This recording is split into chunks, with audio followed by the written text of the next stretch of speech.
প্রস্তুতি নাও। কথা বলেন, প্রস্তুত আছেন তো? তবে শুধুমাত্র স্লোগান দিয়ে হবে না, শুধু স্লোগান দিয়ে হবে না। আল্লাহ জমিনে আল্লাহর খেলাফত কায়েম করবার জন্য তোমাদের প্রত্যেককে প্রস্তুতি নিতে হবে, কাম ঝরনা মেহনত করতে হবে, চোখের অশ্রু দিয়ে আল্লাহর সাহায্য চাইতে হবে। এরপর খেলাফত কায়েমের জন্য সমস্ত তামদের জাহিলিয়াতের কবর রচনা করবার জন্য শহীদি ঈদগাহে জমায়েত হতে হবে।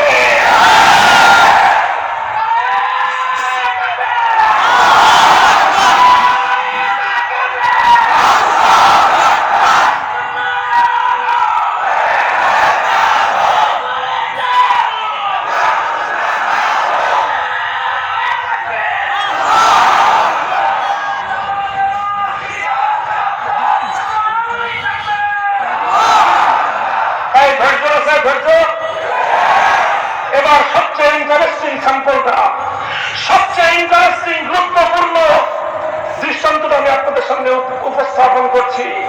লিসেন মি, আমাকে লক্ষ্য করে শুনুন কথা, প্রশ্নটা ভালো করে বুঝুন, উত্তরটা বুঝা সহজ হবে।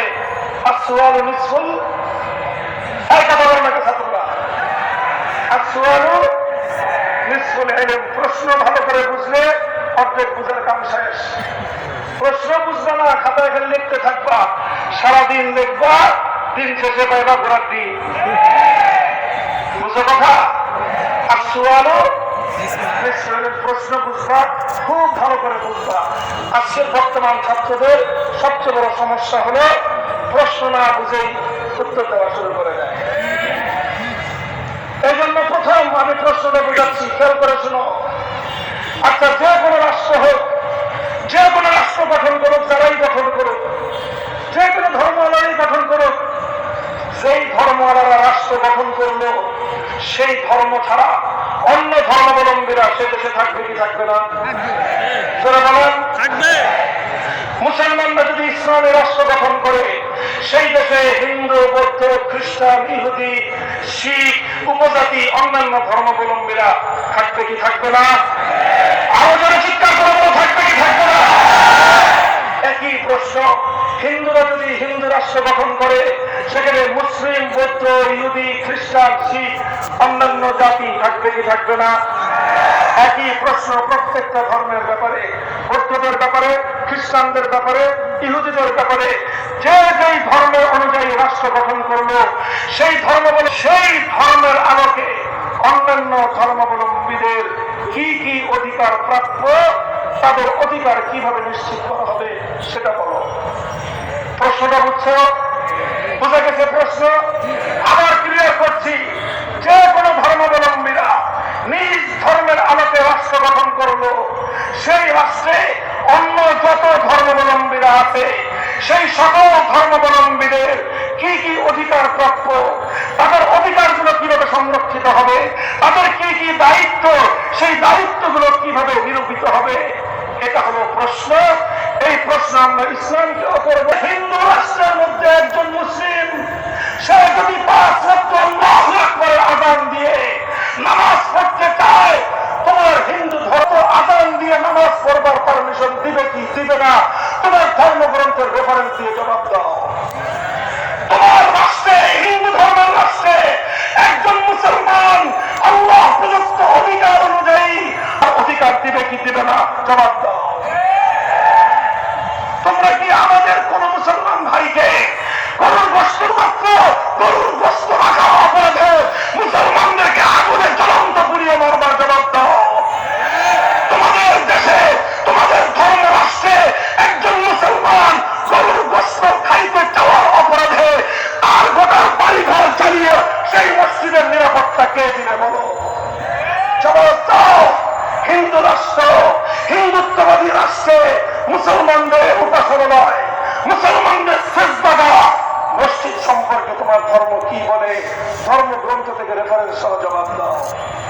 মোহতারাম হাজিরিন, এইভাবে একটার পর একটা যদি আমি প্রশ্ন করতে থাকি, হিন্দু ধর্মাবলম্বীদের কাছে জবাব চাইতে থাকি, জবাব চাইতে থাকবো, হিন্দু ধর্মাবলম্বীদের কাছ থেকে জবাব পাওয়া তো দূরের কথা, পাওয়া শব্দ পাওয়া সম্ভব নয়।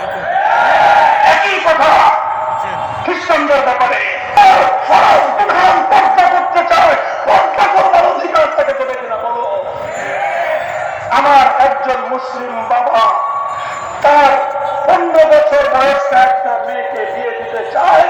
এবার বলো তোমরা সেই মুসলিম বাবা যে তার নিজের মেয়ের নিরাপত্তার জন্য 15 বছর বয়সে বিবাহ দিতে চায়, তোমরা তাকে হ্যান্ডকাপ করায়, আসামির কাঠ করে দাঁড় করিয়ে তার জন্য তোমরা বিচারের ব্যবস্থা করবা, না সেই দায়িত্বশীল বাবার জন্য পুরস্কারের ব্যবস্থা করবা?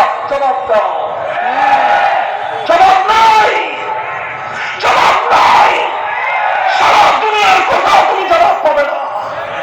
পাল্টা প্রশ্ন করো আমার ইসলামের কাছে। যদি প্রশ্ন করো মুসলিম রাষ্ট্রে অমুসলিমের কি অধিকার, আমি বলবো আমার নবীর হাদিস, লাহুম মা লানা ওয়া আলাইহিম মা আলাইনা, আল খামরু লাহুম কাল খাল্লি লানা ওয়াল খিনজিরু লাহুম কাশ-শাতি লানা। আমরা বলবো তুকাতালু মিন ওয়ারাইহিম। আমার নবী বলবেন একজন হিন্দু নারীর ইজ্জতের হেফাজতের জন্য, একজন মুসলিম পুরুষের নারীর জীবনের নিরাপত্তা দেওয়ার জন্য প্রয়োজনে 200 কোটি মুসলমান জিহাদ করবে, লড়াই করবে।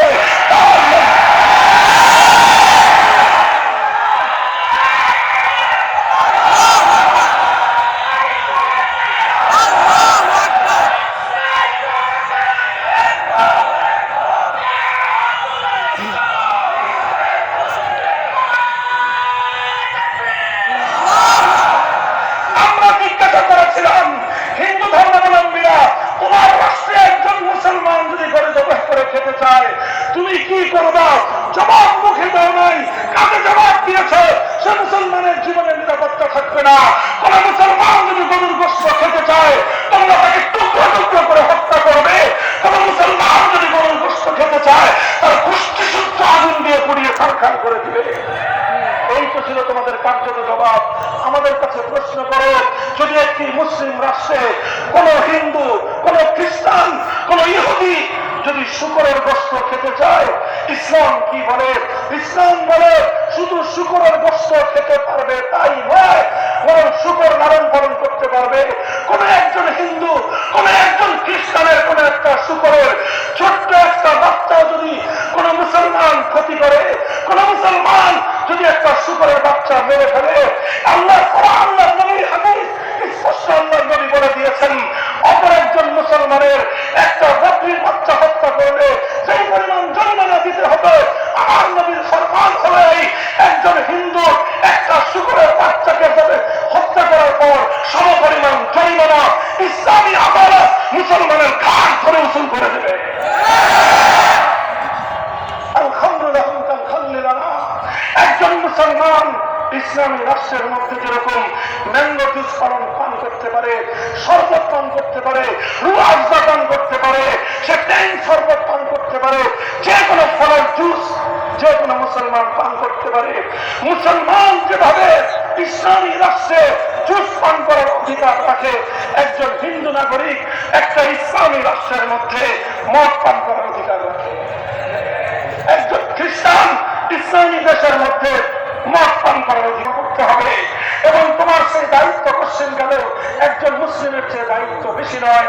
একজন মুসলিম সে রাষ্ট্রকে কিছু খরচ দিবে, কিছু খাতে খরচ দিবে। মুসলমানদের রেভিনিউ কালেকশন হবে যাকাত থেকে, গনিমত থেকে, মালে ফাই থেকে এবং বিভিন্ন জায়গার জমির উৎপাদিত ফসল থেকে। যেই খনিজ সম্পদ মুসলমানরা খনিজ সম্পদ উত্তোলন করলে সেই খনিজ সম্পদ থেকে নানা খাত থেকে রাষ্ট্রকে ততদিন সে কর দিবে। আর যখন সে উপার্জন করার সক্ষমতা নাই, আল্লাহ নবী ইসলামী রাষ্ট্রপ্রধানকে বলে দিবেন যে তার যৌবনটা তোমার রাষ্ট্রের জন্য সে ব্যয় করেছে, তার যৌবন দিয়ে তোমার রাষ্ট্রকে সে সার্ভিস চার্জ দিয়েছে। বার্ধক্যের সময়ে ইসলামী রাষ্ট্র একজন হিন্দু নাগরিককে বিনামূল্যে সেবা দাও। ইসলাম বলবে একজন অমুসলিম বৌদ্ধ নাগরিককে বিনামূল্যে সেবা দাও, একজন খ্রিস্টান বৃদ্ধ নাগরিককে সেবা দাও। এটাই বলবে ইসলাম। আলহামদুলিল্লাহ, সুম্মা আলহামদুলিল্লাহ। বৌদ্ধহীন ভাষা